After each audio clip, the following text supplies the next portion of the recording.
Everything that the human race has done and thought is concerned with the satisfaction of deeply felt needs and the assuagement of pain. One has to keep this constantly in mind if one wishes to understand spiritual movements and their development. Feeling and longing are the motive force behind all human endeavor and human creation, in however exalted a guise the latter may present themselves to us. Now, what are the feelings and needs that have led men to religious thought and belief in the widest sense of the words? A little consideration will suffice to show us that the most varying emotions preside over the birth of religious thought and experience. With primitive man, it is above all fear that evokes religious notions. Fear of hunger, wild beasts, sickness, death. Since at this stage of existence understanding of causal connections is usually poorly developed, the human mind creates illusory beings, more or less analogous to itself, on whose wills and actions these fearful happenings depend.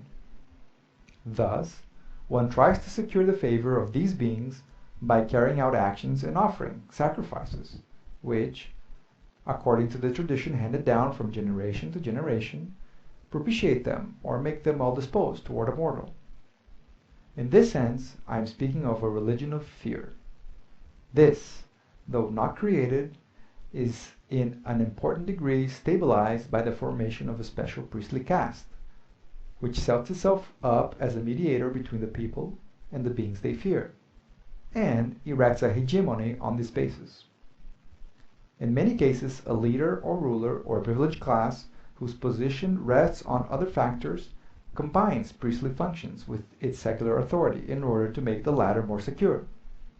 Or the political rulers and the priestly caste make common cause in their own interests. The social impulses are another source of the crystallization of religion. Fathers and mothers and the leaders of larger human communities are mortal and fallible.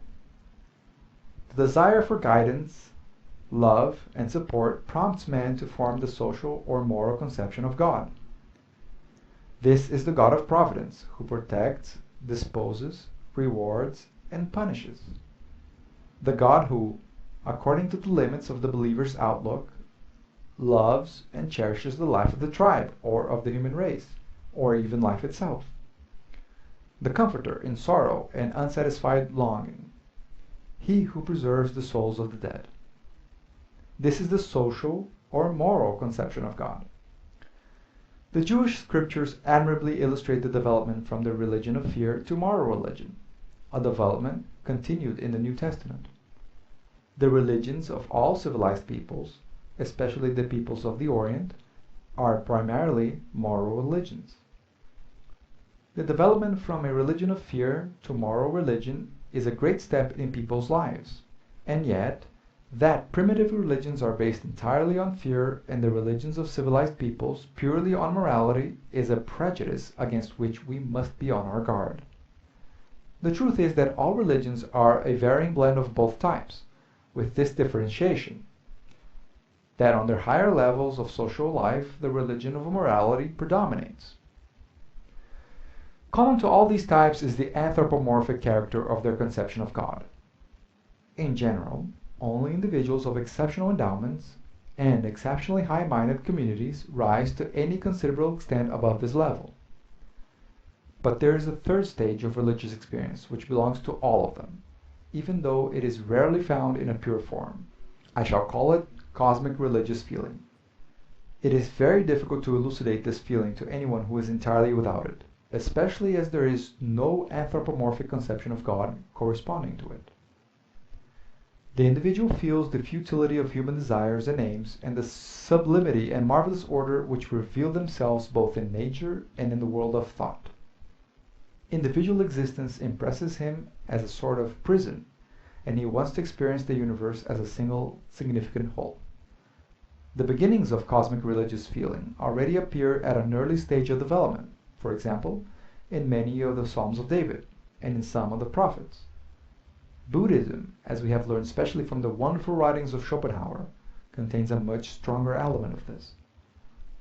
The religious geniuses of all ages have been distinguished by this kind of religious feeling, which knows no dogma and no God conceived in man's image, so that there can be no church whose central teachings are based on it. Hence, it is precisely among the heretics of every age that we find men who were filled with this highest kind of religious feeling and were in many cases regarded by their contemporaries as atheists, sometimes also as saints. Looked at it in this light, men like Democritus, Francis of Assisi, and Spinoza are closely akin to one another. How can cosmic religious feeling be communicated from one person to another if it can give rise to no definite notion of a God and no theology? In my view, it is the most important function of art and science to awaken this feeling and keep it alive in those who are receptive to it. We thus arrive at a conception of the relation of science to religion very different from the usual one. When one views the matter historically, one is inclined to look upon science and religion as irreconcilable antagonists, and for a very obvious reason. The man who is thoroughly convinced of the universal operation of the law of causation cannot for a moment entertain the idea of a being who interferes in the course of events, provided, of course, that he takes the hypothesis of causality really seriously.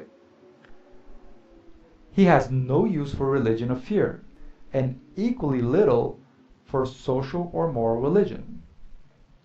A God who rewards and punishes is inconceivable to him for the simple reason that a man's actions are determined by necessity, external and internal, so that in God's eyes he cannot be responsible any more than an inanimate object is responsible for the motions it undergoes.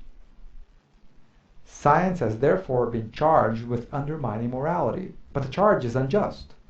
A man's ethical behavior should be based effectually on sympathy, education, and social ties and needs. No religious basis is necessary. Man would indeed be in a poor way if he had to be restrained by fear of punishment and hope of reward after death. It is therefore easy to see why the churches have always fought science and persecuted its devotees.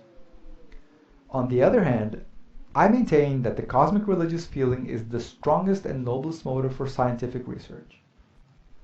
Only those who realize the immense efforts, and above all, the devotion without which pioneer work in theoretical science cannot be achieved are able to grasp the strength of the emotion out of which alone such work, remote as it is from the immediate realities of life, can issue.